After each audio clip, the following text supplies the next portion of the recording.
this time. You were so close I could hear you breathing. You were by my side and I was never leaving. But I was laid out dreaming, believing what my mind was showing while my eyes were busy sleeping. And I was all you were ever needing, but not this time.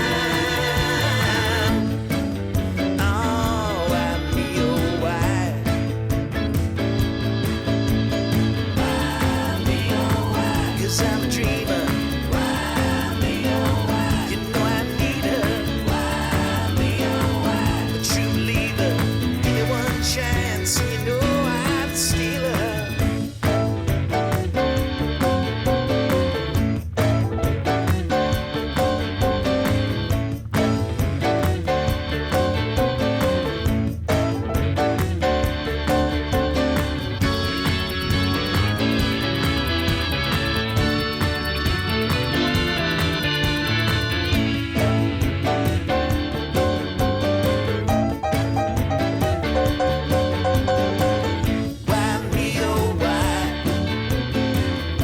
Last night you wanted me.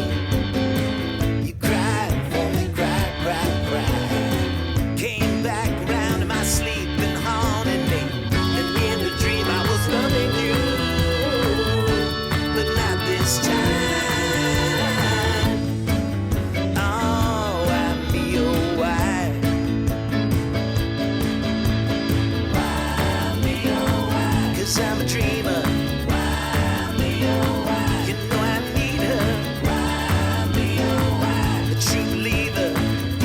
Chance, and you know I'd steal her. Why me, oh why? 'Cause I'm a dreamer. Why me, oh why? You know I need her. Why me, oh why? A true believer.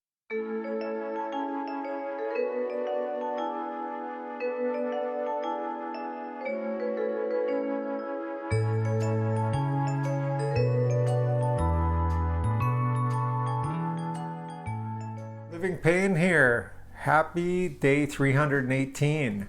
What to report? First of all, woke up at 203.8, which is bothering me because I'm not losing the weight. I'm just hovering in that 203, 204. And so I figure it can only be one thing, my diet. Now you're probably sitting there going, Brian, you're a genius. It's your diet? Really? Never thought of that. And specifically what I mean, it's what I'm eating and how much I'm eating. So I think on how much I'm eating, I need to pull it down a bit, which I've mentioned. I was up around the 2,000 calories. Probably have to pull it down around 1,400 to 1,600 calories. The second part, maybe even more important, is what I'm eating. So I've been eating a lot of sugar, refined sugar candy. And it's kind of, I don't know what it is. It's my comfort food at the end of the night. If I'm watching TV, I like getting like a Skittle or a, caramel or something like that. And just, hard candy and just sucking on it, right? Just, you want it to melt in your mouth sort of thing. I'm not eating candy like it's a meal, just taking little bits. Now you take little bits and it added up to a lot. Anyway, the point being is with these refined sugars, what I've been noticing is that if I had some and then I stand up quickly, I start getting lightheaded, which I rarely get, if ever, if I'm eating like properly and not eating junk food or any sort of refined sugar candy, that sort of thing. So that's happened to me quite a few times in the last week and a half. And I knew it was a sign. I knew that my body fat burning is not working if my body is trying to, digest sugar, so to speak, or my insulin levels, things like that are going higher. Anyway, and then my buddy John Barkley messaged me, and he watches the vlog, and he said, hey, listen, I had similar problem. I cut out the refined sugars, the sodas, that sort of stuff, and I dropped a lot of weight just by doing that. And I know he's right.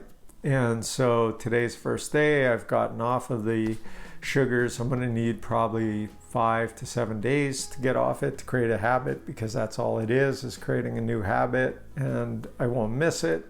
And then at the same time, today was another day that I just cut down the amount of calories. And that's important. So, because physically I'm feeling good. I feel like I'm still, my stomach's getting flatter. There's a lot of things that, Alice is telling me my pants are looking baggy, that they were, when we bought them a couple months ago, they were fairly tight. And I remember she was saying, well, go with a size bigger. I'm like, no, let's go with this size and let me get smaller. And so anyway, they're smaller now, and I should go for another pair of pants, but I'm going to wait for 5 more pounds. Then I'll need another pair. Fitness wise, as I mentioned, so I did Insanity tonight, and I'll tell you why. I got on my bike. I was going to do a Zwift ride, and I get on, and all of a sudden it's skipping on the back roller. It's not catching. I look, sure enough, I have a flat tire. I know what you're going to say, Brian, it's an indoor trainer. There's no rocks, there's no stones, glass, debris that can give you a flat tire. I know it sounds strange, but it happens. It's not the first time it's happened to me. It's happened many times. I don't know what it is. Does it heat up? You know what? I don't know. But I looked at it and I go, okay. It was like at the time about 8 o'clock, and I go, okay. By the time I fix the tire, it's going to take like 30 minutes. If I find everything, I got to go in the garage. It's cold, blah, blah, blah, blah, blah. And so I decided, you know what, dude, just peel back the rug, put in the DVD of the Insanity workout, and have at her. Just do Insanity. You can worry about your tire tomorrow when I'm doing something else and it's not as critical and it's not going to keep me up too late at night and that sort of thing. So that's what I did.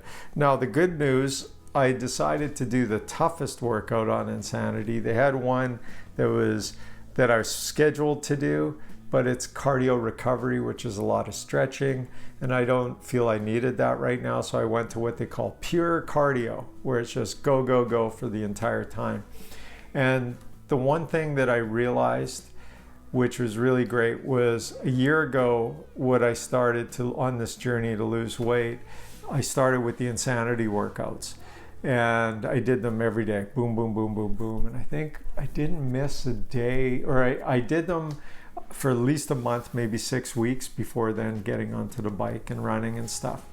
My point is that one of the exercises that they have are called suicide drills. And depending on the part of the country you're in, sometimes they call them man makers. Basically, you're standing up, you go down to the ground, you kick your feet out, you then kick your feet in, you jump up, and you repeat that. You'll see a lot of, army guys and stuff doing that.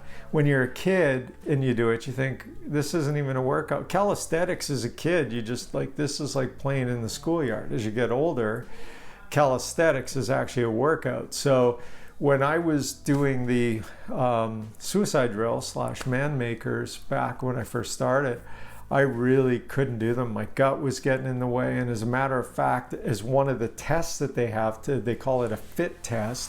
What they do is they ask you to see how many of these suicide drills you can do. And if you look back on the second fit test I did, I think second or third, I actually threw my back out. So going down, coming up, I threw my back out. And I remember just going, man, I'm so tight.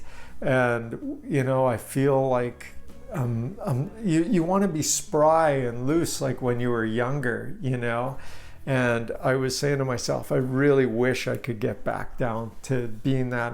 And one of my goals was just to be able, and every once in a while, I'd go in the garage and just try to do some of these suicide drills to see if they were easier, or if I could make them easier, if I could get that flexibility.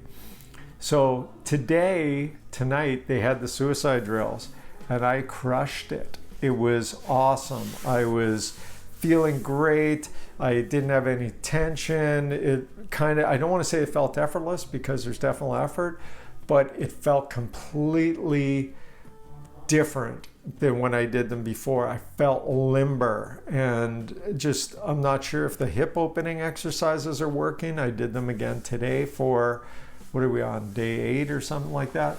But it was a real positive in terms of seeing some progress. The other thing, got to be 100% transparent on this. I did not want to work out again today. It was like, oh, dude, you know, just even the 15-minute hip opening challenge is, you know, is one of those things where it's not that hard. You're sitting doing stretches for 15 minutes and I have to motivate myself to do that. And then tonight it was another thing like, okay, I did not want to get on the bike. But I figured, okay, let's go down, do half an hour. And then of course I had the flat and I could have let that derail me. Like, you know, I'll do it tomorrow or I'll fix the bike. You know, I just didn't do it. It's just like, dude, insanity, plug it in, take the hardest workout, don't think about it anymore, go. And that's what I did. So that's it for me. Got to focus on the diet, correcting it. And I'm just going to stay the course with the working out. And I think tomorrow or the next day I'll do my 3rd run. We'll see how that goes.